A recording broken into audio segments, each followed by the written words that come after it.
This is the first day of our forest garden project, and we're digging a swale.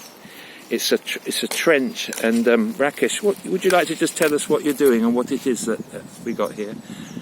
So we're making a swale, which is a system to catch water and to catch nutrients, so that whatever we plant near it will have access to nutrients and water, and therefore survive even when it's not raining or in long periods of drought.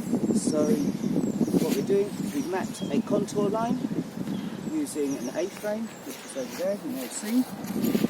And using that A-frame, we've mapped a line which is on contour.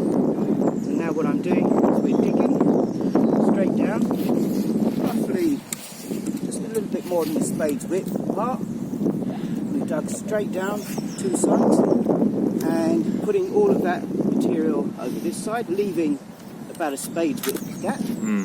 Then later what we'll do is we'll cut at an angle on this side.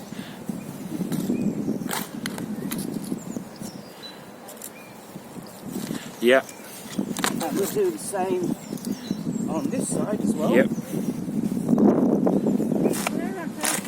So that we have a nice